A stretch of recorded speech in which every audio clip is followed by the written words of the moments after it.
Let's look at it. Today we're coming from Ecclesiastes chapter 3. Ecclesiastes chapter 3. And we're going to look at verses 1 through 8. Very familiar text. All right. Ecclesiastes chapter 3, verses 1 through 8.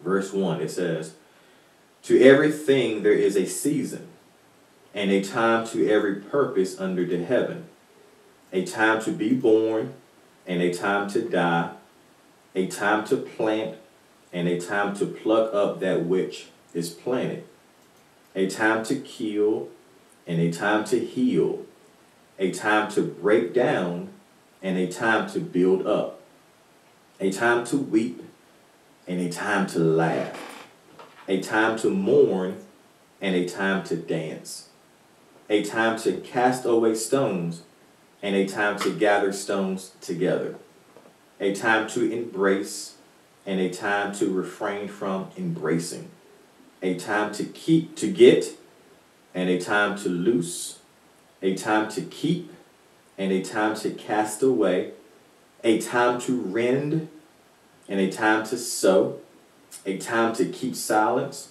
and a time to speak, a time to love, and a time to hate, a time of war, and a time of peace." Amen. If you are taking notes on today, we are coming from the topic, what time is it? What time is it? Grace Center, there is nothing new under the sun. This is not my opinion. This is what the word says. And being that there is nothing new under the sun, it lets us know that that event or circumstance or situation that has happened, it's happened before. It may not have happened to you, but you can be rest assured it has happened before. There is absolutely nothing that is new. Even when it comes to different fads, there is nothing new. You can think of the new hairstyles. Well, that's nothing new, some of the hairstyles that people wear these days. You can think of the clothes that we wear today. It's nothing new of how we wear our clothes. You can think of the different phrases and so forth. Well, that's not new either. Here, Solomon, he also lets us know that time has its proper time. The time yesterday is different than the time of today. Time is not static. Time is constantly on the move. Time can be elusive.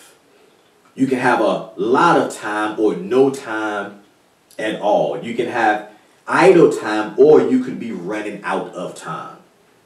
Some of us have been on this earth for a short time. Some of us have been here for a long time. Some of us are good with time. Some of us cannot tell time. Some of us love to watch time. Some of us cannot keep track of time. And depending on the season you're in, you may not even know what time it is. Time is abstract. Time is intangible.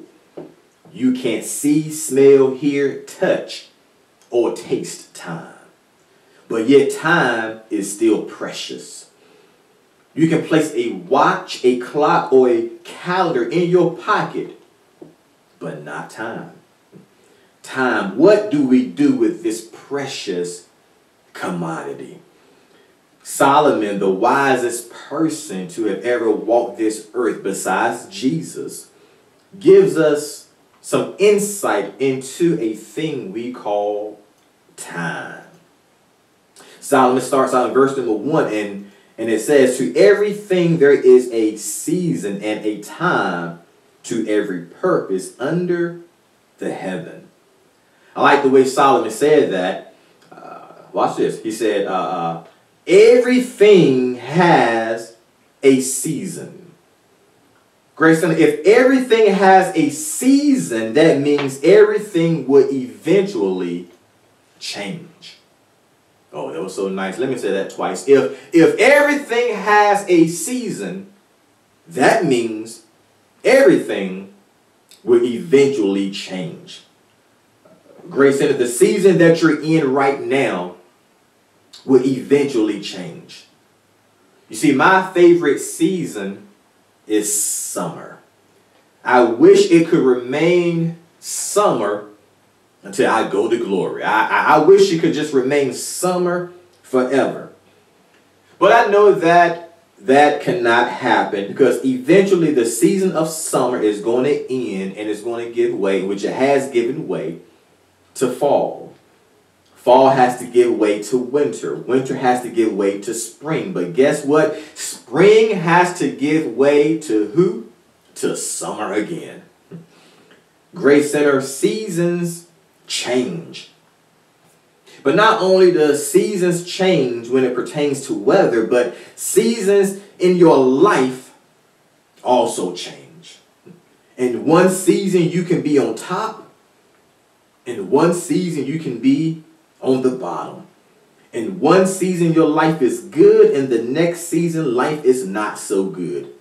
In one season the wind is at your back, and the next season the wind is contrary. In life, Grace Center, we go through different seasons in this life.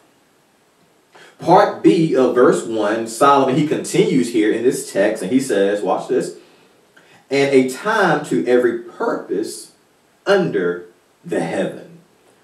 Grace Center, there is a time for everything, and everything has a time. Watch this.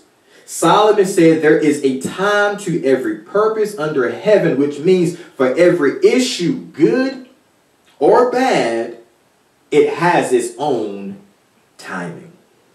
Not only does it have its own timing, but it has its own purpose. Now, the purpose may not be understood at the time, but you may understand it later, and you may understand why that took place at a later time. Verse 2, let's continue. Verse 2, it says, and a time to be born and a time to die, a time to plant and a time to pluck up that which is planted. The birth of a child is a blessing according to the word. It doesn't matter how you got here. When you get here, you're a blessing. Every child is a blessing. Acts chapter 17 verse 26. Acts 17 verse 26 in the NIV version, it says this. It says, from one man he made every nation of men, that they should inhabit the whole earth, and he determined the time set for them and the exact places where they should live. You see, Grace Center, you may not like your family, but God saw fit to place you in the family that you're in. You may not like where you were born, but God saw fit for you to be born where you were born.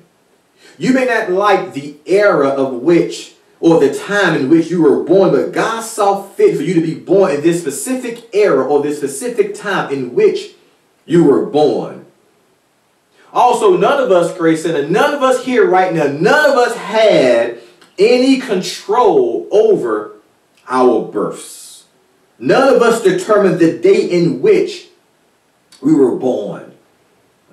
We're not just here because of our parents, but we are here because God saw fit for us to be here. But not only that, we all have something in common. Watch this. No matter your race, your background, or your bank account, one thing we all have in common is that we all have an appointment with death. There's a time to be born and a time to die. Grace, and unless the rapture comes, we all have an appointment with death. No one likes to talk about it, but it's coming. And that's why we have to make sure that our house is in order. And I'm not talking about the house you live in. I'm talking about the house that you live in. Let me say it one more time. I'm not talking about the house that you sleep in. I'm talking about the house that you live in. We're not always going to be here. One day, if we don't get caught up in the air, we will eventually die. We all have an appointment with death. In that same verse, Solomon, he continues. He says, watch this, and a time to plant and a time to pluck up that which is planted. Farmers are skilled at knowing when to plant certain crops. They know when to plant corn seeds. They know when to plant watermelon seeds. They know when to plant tomato seeds. They can't plant them too early and they can't plant them too late. By doing either of the two, they may not produce a harvest. But also in the same respect, there's a time when the farmer knows when his crop is ripe for harvest. And when his crop is ripe for harvest, it's time to pluck or uproot that item that was planted. Grace, there is a time to plant, but there is also a time to pluck. Meaning there's a time to start some things, but there's also a time when you need to simply stop. That prophet, Kenny Rogers, he said like this, he said, you've got to know when to hold them. You know when to fold them. You have to know when to walk away and know when to run. You have to know when to start something, but you also need to know when it's time to simply just stop. You may have planted some things, but you may have to use discernment on knowing when to stop doing the thing in which you are doing and simply pluck it up. If it's not working, it's not working. And if it's not working, you just may need to uproot it. The first part of verse number 3, it says, a time to kill and a time to heal. When it says a time to kill, what it means is that when it comes to warfare or self-defense, you just may have to take a life. Some may include capital punishment in there, and that's debatable. But during a time of war, when it comes to defending yourself or others, sometimes a life has to be taken. But there's also a time to heal, a time to restore, a time to cleanse. You can't hold grudges and unforgiveness forever. At some point, you have to let it go so the healing can start. The second part of verse number 3, it says a time to break down and a time to build up. Sometimes before something is erected, before you see these beautiful buildings erected, it must first be sometimes torn down. Think of us. Sometimes before God can really restore us, sometimes he has to humble us. And I really believe that if we are never humbled, we'll remain puffed up. We'll walk around with our chest pushed out. We'll walk around like we know it all. We'll walk around like we are gods ourselves. Therefore, sometimes God has to humble us. But after we're humbled, after we realize that we need God, after everyone leaves, but God stays. After the storm passes, God says, now it's time to build you up again. There's a time to break down and a time to build up. Verse 4, it says, a time to weep and a time to laugh, a time to mourn and a time to dance. A person's life is full of emotions. You weep over relationships. You laugh with friends. You mourn at funerals. You dance at weddings. Life has a way of changing your mood. And depending on what day of the week it is, it will sometimes determine your mood swing. Sad on Monday. Gloomy on Tuesday. Whining on Wednesday. Thankful on Thursday. Fantastic on Friday. Energetic on Saturday. Great on Sunday. But then back to Monday morning, you're sad again. Time has a way of changing your moods. The first part of verse number 5, watch this. It says, a time to cast away stones and a time to gather stones together. What this means is that when land is being cultivated, sometimes you have to, or sometimes you will find all kinds of things on the land. And one of the things that you may find are stones. Now, most of the time, these stones are not needed. And if they're not needed, you can throw them away or cast them away, like Solomon said. On the other end, when it's time to build a house that you need fortified, it's a time to gather stones. So there will be times in your life when you won't need stones, but at other times you will need them to build.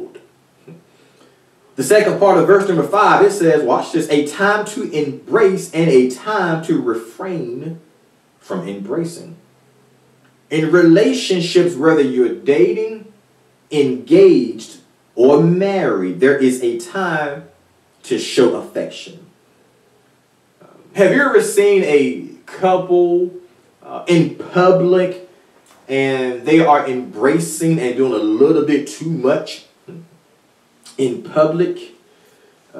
Just because you love your boo, it doesn't mean you can do just everything in public. You can't put all of your affection and show all of your affection for the other in public. There is a time and a place for everything. But there's also a time to refrain from embracing. Also, when you have to watch this, you have to watch the person in which you also embrace. If it's not your significant other, there is a time to embrace and a time to refrain from embracing. Verse 6, it says, a time to get and a time to loose, a time to keep and a time to cast away. Grace Center, there is a time to collect and gather and a time to store up and put away. But there are other times when we just need to throw some things away. Truth be told, some of us are hoarders. Now, if I can be honest today, I would not consider myself a hoarder, but there are times when later time you'll be like, no, that you had up too long, you need to get rid of that. I have shoes, Grace Center, straight up. I have shoes that are more than 20 years old. I have clothes that are just about as old as my daughter, but yet I can still fit in most. Don't hate. But I have a lot of things I have kept for a long time, and some things later time she's like, now it's time to get rid of this and just give it away. But some of us are simply just hoarders, and we need to just get rid of certain things. Watch this. It could just be people that we just need to get rid of. They have been in your circle, been in your presence way too long. They have been in that relationship too long. If you're married, I'm not talking about if you're married. Don't. This is not a way out if you're married. But there are some people you just need to get rid of. It. You have been taking up space way too long. And you know how matter is something that takes up space. And right now, you've been taking up too much space. And in this time of my life, you do not matter to me as you used to do. You sometimes have to get rid of the people in your lives. There's a time to get, a time to lose, a time to keep, and a time to cast away. The first part of verse 7, and we're almost done, Grayson, a time to rend and a time to sow. That word rend, it also means to tear. In biblical days, when someone was in mourning, they would rend or tear their clothing to show that they were grieving over something. In this life, we are going to grieve over some things. Some things are going to make us cry. Some things are going to make us sad. But those times are temporary because another day is coming. Another time is coming when we'll be able to sow the same clothing that represented grief. We'll be able to get over that time in our lives. Grace Center, you won't always have days of grief. At some point, God will say it is time to turn the page. Your days of grieving are over. The second part of verse 7, it says, a time to keep silence and a time to speak. Have you ever met someone that just loved to hear themselves talk? Their mouth was moving, but no substance was coming out. You see, I'm a proponent of people talking, but just make sure you have something to talk about. I've seen people go on and on and on, but they're not saying anything whatsoever. And in some cases, it's just best if you keep silent. On the other hand, there are times when we have to speak. There are times when we have to make our voices heard. One biblical example of that is found in the book of Esther, when Haman was trying to get rid of all of the Jews, and Mordecai found out about it, and he sent a message to Esther and said, this is a time just for you. Such a time as this, you may have been born for, Esther, just for this particular time. You cannot keep silent at this particular time. You see, it's okay to speak when an injustice is taking place. It's okay to speak when the church is being persecuted. It's okay to speak when minorities are being racially profiled. It's okay to speak when black men are being killed for driving while black. It's okay to speak when women do the same work as men, but they get less pay. It is okay to speak on certain issues, but you have to know when to keep silent and also when to speak. The first part of verse 8, it says this. It says, a time to love and a time to hate. Love and hate are both needed when you place them in their proper context and perspective. For example, it is great to love our families, our neighbors, our friends, our colleagues, even the mailman. But it's okay to hate the sinful behavior of them when it's contrary to God. We don't hate the person because hate is a strong word, but we can hate the sin and you can still let them know that you still love them as a person. It's okay to be angry. But what does the Bible say? Be angry and sin not. The second part of verse 8, it says a time of war and a time of peace. Grace Center, there will be times when nations will go to war with one another. Lives will be lost. Families will be torn apart. But that's the result of war.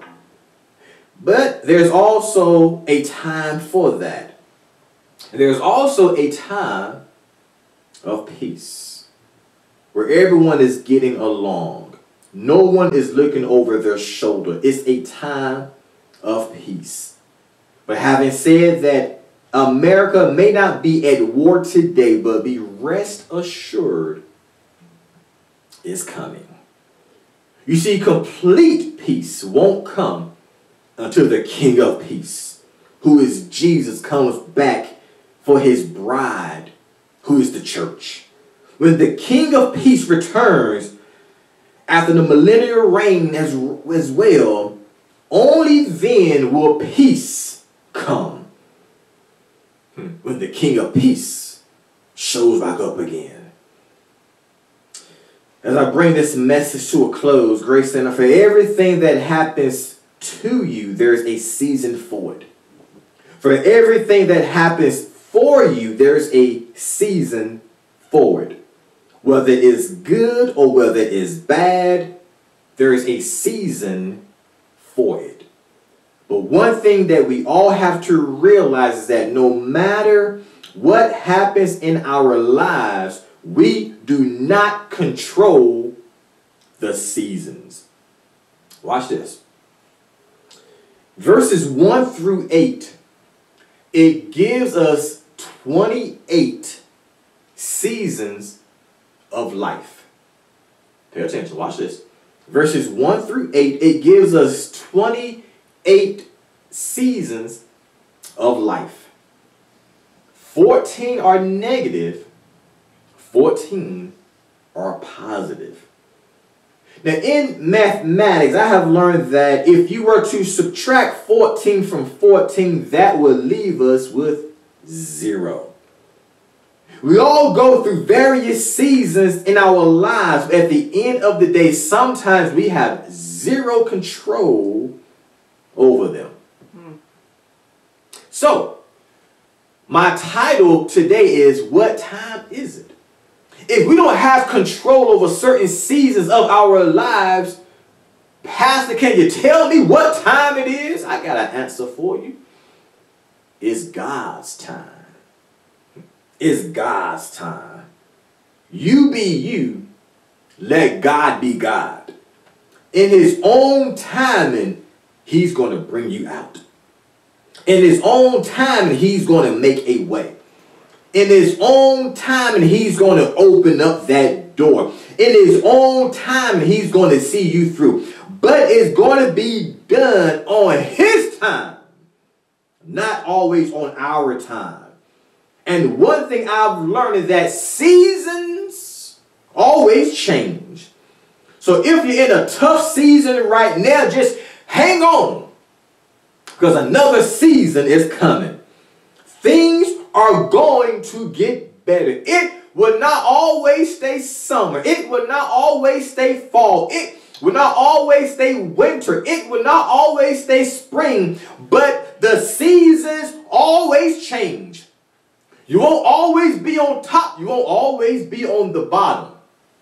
You won't always have money in your bank account. You won't always be low of money in your bank account. You won't always have a lack of friends, but sometimes some of your friends will just disappear. There will be seasons in your life. There will be times in your life when you're up and when you're down. But eventually, for every season in your life, it is going to change. So what time is it? It's God's time. And at the right time for whatever season you may be in, you may be in a dark and a tough season right now. Last week, last month, this year may have been a tough season for you. Eventually, that season, it comes to an end. I always tell my daughter, whenever things happen and, you know, and her life, my life, our lives, that eventually it's going to work out. It will work out some way. Somehow it will work out. How it's going to work out, when it's going to work out, I may not have the answer to that, but it will work out. Why? Because seasons always change. Some days it's hot. Some days it's cold. Sometimes it's snowing. Sometimes it's raining. Seasons always change. But at the end of the day, the time, it is always on God's time. So what time is it? It's God's time. And if we can realize and know that we're on His time and not our time, it will reduce a whole lot of stress and headaches that we sometimes go through. So I ask you again, what time is it? It's God's time.